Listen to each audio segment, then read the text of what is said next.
The National Theatre's second play in its 2009 Travelex season is Wole Soyinka's 1975 drama Death and the King's Horseman.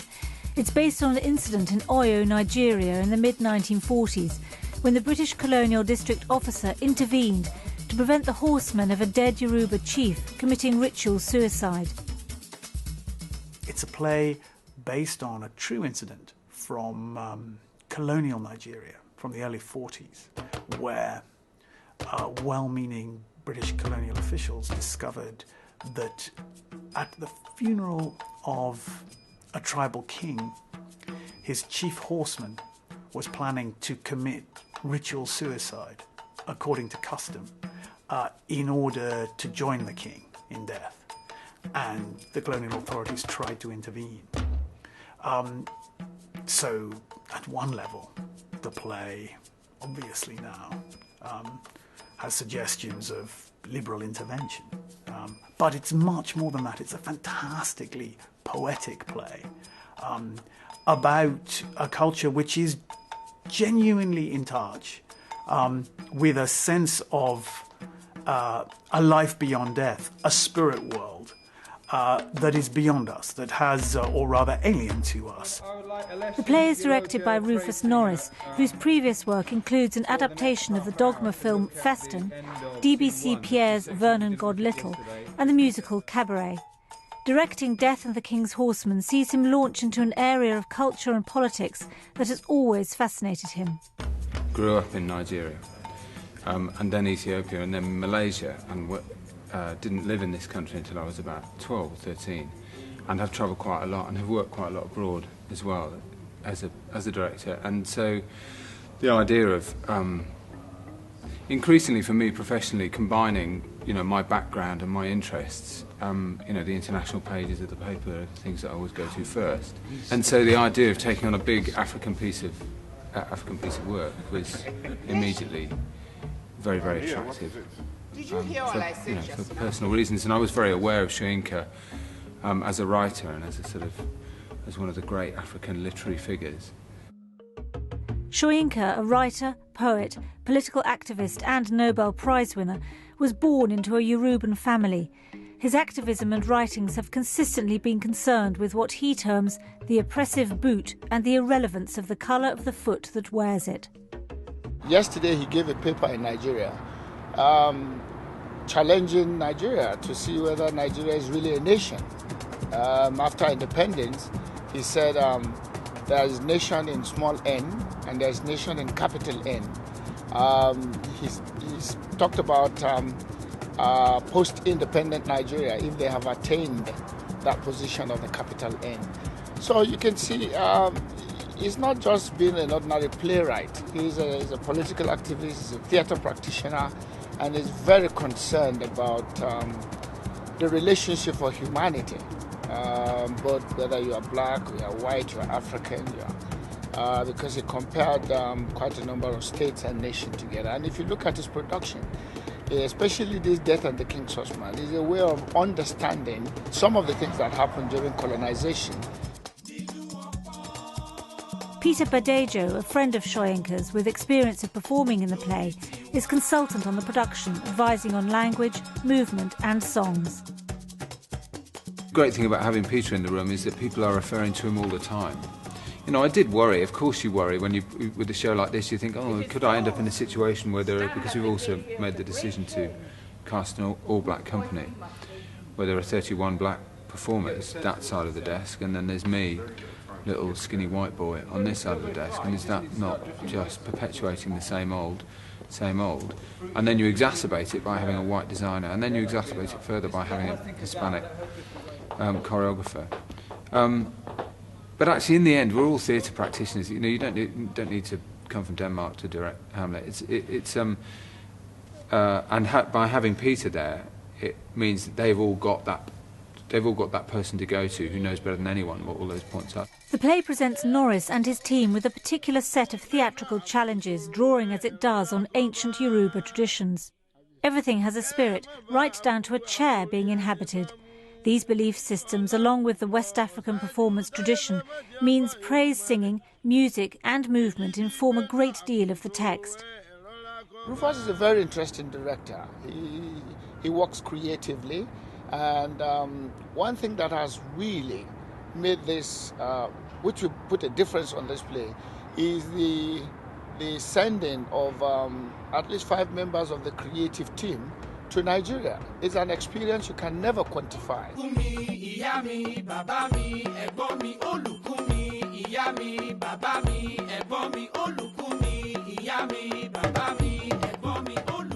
It was myself and Peter Badajo, my associate, Javier, Katrina, the designer, and Sabine, who's the wardrobe supervisor, just because if you're buying costumes for 31 people, you need somebody else there. And in fact, Katrina and Sabine and Peter stayed on an extra 2 or 3 days just to finish off at the end. Rufus, they want to go shopping. Do you want to come with them? Yeah, I'll come with them at first, yeah. Tell me why we stopped. Because Katrina just saw some pots on the side of the road.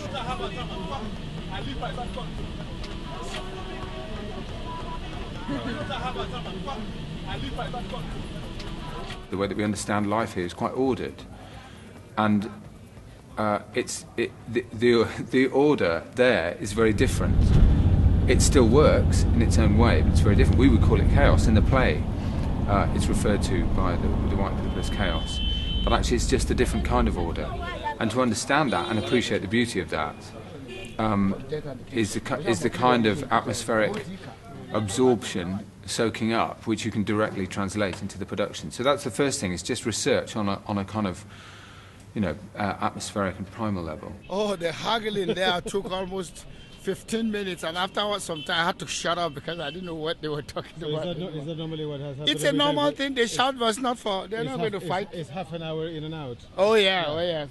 That's why our in and out business is not that. Absolutely. In 5 or 6 days that we were there, it was seriously life-changing experience, because it's a world apart, but it's a world that somehow functions, and we can get very caught up in our ways of how things work, and we become our own colonialists in our own strange, interesting ways. So that it was terribly important for us to see it. Basically witnessed the most vicious piece of haggling that I've ever seen in my life. So. Out of which we got nothing. Out of which we got absolutely nothing. Well, you have some bits in your...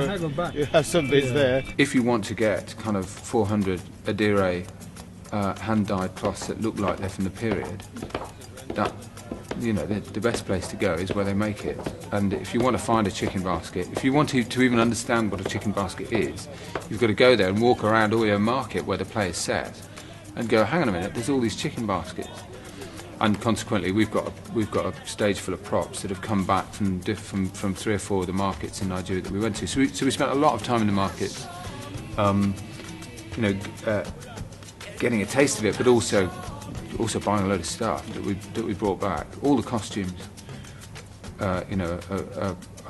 we bought the materials there. Some of them even we got made there. As you can see, the markets are absolutely crazy. Really? It's very hard because we're just trying to focus on so many roles at each marketplace. Do you feel like each market is a completely different world? Yeah, absolutely. But you can never say, once you've been to one market, you've seen it all. Every single market And is actually also a different within the world. market, you need the one person to take you down the back streets, because it's always when we went down the back streets that we actually found the stuff. You can read all the books in the world, and you can Google and YouTube it as long as you want to, but there is nothing that can be exchanged for the smells and for the heat, and understanding that under 42, 43 degree heat and 100% humidity, people move and speak very, very differently. Ẹni súnmọ́ bá yóò jẹ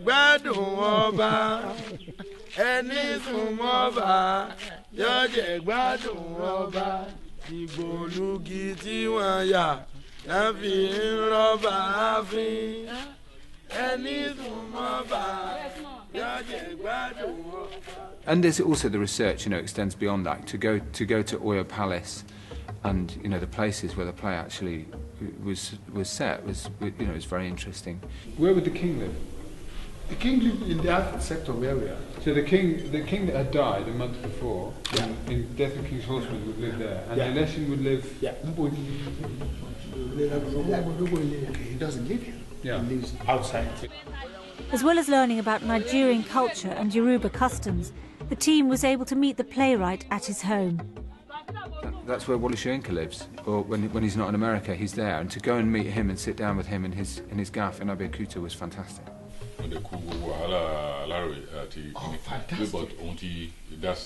Oh, Larry was meant to apologize. Yes, and he made it his business to be in Nigeria when we were there for that purpose. He's been very supportive. But I think he's like, well,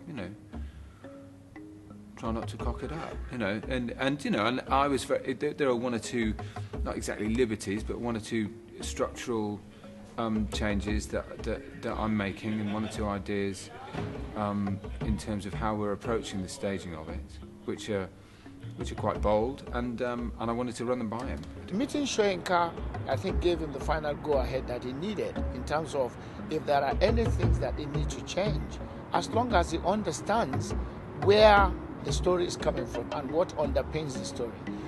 If you look at it from this point of view, as a storyteller, you can tell stories in many different ways. And if a Nigerian director handles this, he might be telling it a different way, but Rufus is telling it a very creative way, with the understanding of two cultures now. Rufus is looking at it from the Nigerian culture and also from the theatre culture here. You have to make people understand the production. I think really it was absolutely went as best as it could have done, really. He was incredibly dignified. He's almost got an aura. No, he has. He's simply got an aura. Terrific wisdom. There's enough twinkle there to realise that he's aware of the kind of spells that he casts. The visceral part of the research has completely changed the way that we thought that we were going to be making this play. That we had to allow for chaos to be the key, for visual chaos to be the key of the production, because there was an intrinsic choreography within the chaos of the world that we saw, and we had to understand it, and we had to find a way to decode it. So we're now getting very anthropology-like about the process and remembering what would those women in the market move if they had to go around the corner, for instance. Armed with these valuable insights, the team returned to the National for rehearsals to hone performance and apply what had been learned about Yoruba spirit and movement. The King's Horseman, Eleshin, is played by Nonso Anozie. A British Nigerian, he's been the youngest person to play King Lear, won the Ian Charleson Award for his Othello, and starred as a notorious British football hooligan in the big-screen biopic Cass. It was a chance to really, really explore my roots and explore something that appealed to me. Although I see myself as British, I'm a British-born Nigerian, if you like, because I'm a direct descendant of Nigerian people who came over here during the 70s.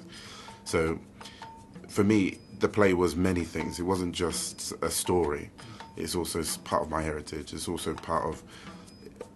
a great story in the way I know stories, because I have elders in my family that were great storytellers. Eleshin. Yes? What is it? I'm here. Did you hear all I said just now? Yes. The living must eat and drink. When the time comes, don't only food to rodents droppings in their mouth. This doubt is unworthy of you, Yalaja. Eating the awusa nut is not so difficult as drinking water afterwards.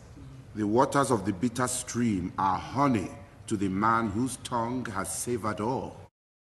Soyinka introduces his text with a foreword.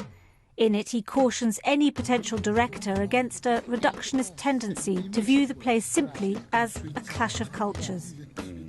There are certain things that a West African audience is going to bring to their comprehension of a piece of West African literature, in terms of, just really a deeper cultural understanding that a Western audience won't bring to it. For example, if you read a Ben Okri book, and there's a man who's walking down the street, and suddenly he gets into a fight with a huge leopard, and the fight goes on for 2 years, and they end up back in the bar up the road drinking palm wine, him and the leopard. And you're reading that, and you understand that you're dealing with magic realism, or whatever you want to call it, on quite a magnificent scale. And then you do understand after a while that is just part of the culture that he's writing about, and that everybody in that culture kind of gets it, and to a certain extent believes it, can see those spiritual dimensions. Even at the narrow end of the passage, I know that you will look back and sigh a last regret for the flesh that flashed past your spirit in flight. Soyinka is writing in English, influenced by the British literary tradition, but also with that very complex culture as the backdrop. So he's basically saying, don't see it as a clash of cultures. This is not about black versus white. This is about the dilemma that that culture faced and faces when it comes up against the invader, for want of a better word, or an alien culture, or even simply temptation. I see his journey as a member of royalty. He's the Horseman of the King, and he is someone that should proudly take his life when his Oba dies, when his king dies. He should take his life, and that is part of life. Just as before I started doing the play, I thought, oh, that doesn't sound right to me. But in Africa at the time, that was the way you lived, and that was the way it was. So I don't look at it as I don't look down on it. I accept it that was how it was, and you wouldn't say otherwise until another culture comes crashing in on top of it. Venezuelan choreographer Javier de Frutos once again collaborates with Rufus Norris, the two having worked together on the hugely successful West End musical Cabaret. Here he is tasked with contextualising the movement and making it appropriate for the stage. We're still digesting what we saw, because I think it's, at one point within a research, when do you put your book down and just let your imagination digest it in the way that you need to digest it? Dance is integral to the play. It's a huge element. I mean, dance, music, storytelling, it's all, you realise, a lot of people say, when you're at drama school, it's all the same thing. It's all movement, dance, voice, it's all the same thing. But in this play, you really get to see that it is an amalgamation of all of them. Because when you speak, you don't just stand still and speak, you move. And all of a sudden the dance happens and you're part of the dance, and then all of a sudden the song happens and you're part of the song. The role of the choreographer is much more about somebody who understands theatre and can really move shapes around. Javier is not Nigerian. We've got a Nigerian dance teacher in there. We've got, there are probably 15 Nigerians in the room who have a much clearer, more innate sense of Nigerian movement than he has. But that's really not the point. The point is he can take it and go, okay, that promises this, and we'll manage it in this way, with this stage, on this scale. Working with Javier has been a great experience. He comes from a classical background, but has done a huge amount of research. I don't want to betray the faithfulness of the energy, what is the original intention, but at the same time I have to make absolutely sure that we find the audience that is going to see it here outside any audience that is non-Nigerian, that are going to come and see the work, that actually fall in love and are interested in the work without thinking we're seeing a social phenomenon. Because it should work as a piece of theatre without having to be condescending to it. So bringing those traditional dances here, even though we are looking at the basics of what the traditional dances are, like the dances they will do in the palace and things, but it's being used creatively and developed to suit the mood of the production. We all had to learn where it sits. There's a different posture when you start in classical dance. You start in a very upright position. When you start in African dance, you're seated and your chest is closer to the ground. So we've had to be very mindful of that, and that movement itself informs how I am to the audience, because it just gives you a different posture. It gives you a different connection with the audience. Getting low is going to help you. If you're up here, turning it into something else. So just try and get really low the legs. Yeah. Back. Yeah. The design in a show like this has to be completely integrated, because we're effectively saying that everything has a spirit, to embrace that spiritual world. So that the table is not just a table, it's inhabited by people. If we're setting up the ballroom scene, for example, all the windows are inhabited by people, so they're alive, so the space can move and can contract and expand literally with the action. The market has to be able to physically breathe. To achieve that, that requires the sort of collaboration between all the key practitioners that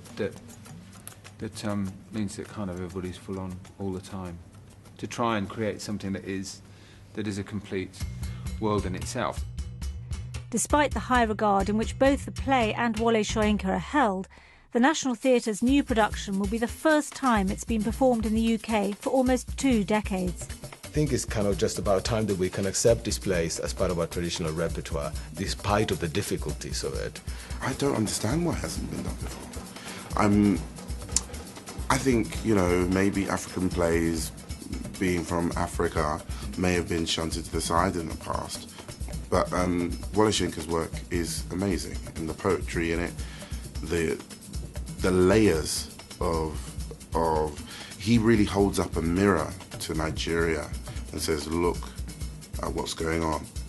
Then he holds up a mirror to Britain and says, look what you've done. And then in the context of the play, it's like saying it's a mirror to the world and say, if we don't watch ourselves, history repeats itself. I think it's a difficult production in the sense that the tendency is for people to compare 2 cultures, whereas the playwright himself has specifically warned whoever handles it not to look at it from that point of view. At the bottom level, I think the play is about responsibility of leadership, because that's what all Soyinka's stuff's about, and that's what he's about. That's why his literature and his politics are so totally intertwined, and why he's always getting into trouble for slagging off another African leader or another leader of Nigeria, because he's saying, look, you're the man, you know, this corruption, this whatever, it's just not good enough. Stand up. You want the praise, you want the good bits, now do the hard work. And that's, you know, that, in a sense, that's really what the play's about.